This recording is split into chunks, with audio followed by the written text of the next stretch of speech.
3, 2, 1.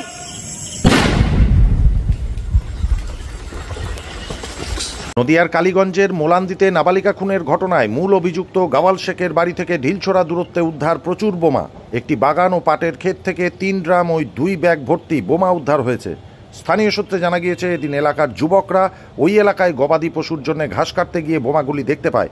এরপর তারা এলাকায় খবর দিলে পুলিশকে খবর দেয় স্থানীয়রা। পুলিশ এসে মজুদ বোমাগুলি ঘিরে রাখে। খবর দেওয়া হয় বোম স্কোয়াডে। এরপর বোম ডিসপোজাল স্কোয়াড এসে বোমাগুলিকে নিষ্ক্রিয় করে। যদিও এদিন সংবাদ মাধ্যমের সামনে অতিরিক্ত পুলিশ সুপার কৃষ্ণনগর পুলিশ জেলা উত্তম ঘোষ জানান, প্রায় 40টি সকেট বোমা উদ্ধার করে নিষ্ক্রিয় করা হয়েছে। মৃত নাবালিকা পরিবারের কন্যার দাবি, পুলিশ তদন্তে গাফিলতি করছে।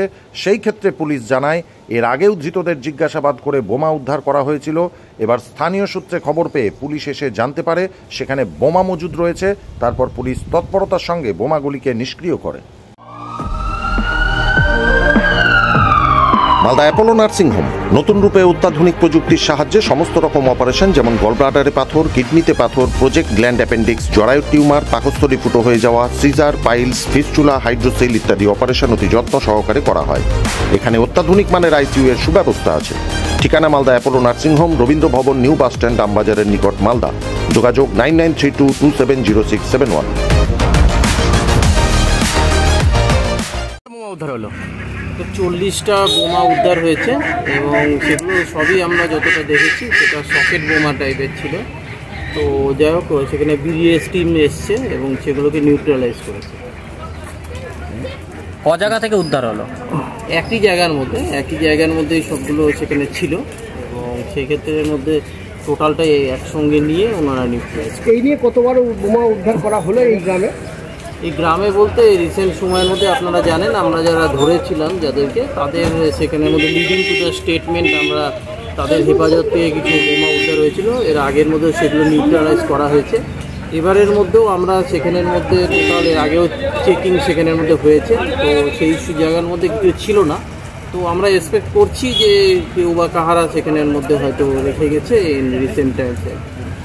আজকে দেখা গেল গ্রামের লোকজন বোমাগুলি প্রথম দেখতে পায় এবং তারপরে পুলিশকে খবর দেয়, পুলিশ গিয়ে সেগুলোকে উদ্ধার করলো। তো পুলিশের তল্লাশিতে কোথাও খামতি থেকে যাচ্ছে কি? না, পুলিশ সেখানের মধ্যে টোটালটাই সেখানের মধ্যে চেক করেছে এবং পরবর্তীকালের মধ্যেও এই ইন্টেন্সিটিটা পুলিশের বজায় থাকবে। পরবর্তীকালের মধ্যেও পুলিশ এই চেকিংটাকে রাখবে। কিন্তু আমি বললাম আগে যে আগেও যখন সেখানের মধ্যে যখন উদ্ধার হয়েছিল সেই সময়ের মধ্যে পুলিশ চেকিং করেছিল এবং টোটাল থরো চেকিং করেছিল। তো হয়তো সেটার মধ্যে পরবর্তীকালের মধ্যে কেউ বা কাহারা সেটা রাখতে পারে, সেটাকে আমরা ইনভেস্টিগেশনের মধ্যে আনছি, দেখা যাক। আমার মা বারবার অভিযোগ করছে যে এখনো পর্যন্ত গ্রামে প্রচুর পরিমাণে বোমা রয়েছে, পুলিশ সেইভাবে সক্রিয়তা দেখাচ্ছে না। দেখালে কিন্তু প্রচুর বোমা উদ্ধার করা যায় না, পুলিশ সক্রিয়তা দেখাচ্ছে। এর আগের মধ্যেও আপনারা দেখেছেন যে আমরা লিডিং টু দ্য স্টেটমেন্টও সেখানে 7খানা পেটো এবং 2খানা সকেট সেই সময়ের মধ্যে আমরা রিকভারি করেছিলাম এবং এটা আগামী দিনের মধ্যেও বজায় থাকবে। অভিযুক্ত বাড়ির এত কাছে বোমা উদ্ধার হয়েছে, এটা আগে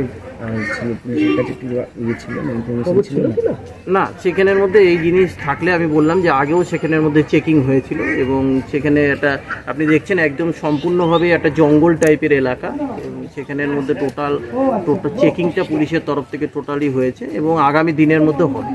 আজকেই বোমাগুলো কিভাবে উদ্ধার হলো, কিভাবে জানতে পারলেন আমরা বোমা আছে? আমরা লোকাল সেখানের মধ্যে ইনফরমেশনের মাধ্যমে সেগুলো জানতে পেরেছি। যাদেরকে গ্রেপ্তার করে এখনো পর্যন্ত পিসি নেওয়া হয়েছে তাদের কাছ থেকে জিজ্ঞাসাবাদ করে কি কোনো কিছু পাওয়া যাচ্ছে না? হ্যাঁ, কিছু পাওয়া যাচ্ছে, সেগুলো ইনভেস্টিগেশনের স্বার্থে আমরা এখনই বলছি না, আরও কিছু তথ্য আমরা পেয়েছি। আপনারা যাদের গ্রেপ্তার করেছিলেন তাদের মধ্যে কয়েকজন জেল হয়েছে, ওইটা জেলের বিষয়টা কি? হ্যাঁ, তাদের সেখানের মধ্যে জেল কাস্টডি হয়েছে। পরবর্তীকালে তদন্তের স্বার্থে প্রয়োজন হলে তাদেরকে আবার হেফাজতে নেবে। ব্যুরো রিপোর্ট, সংবাদ বাংলা টিভি।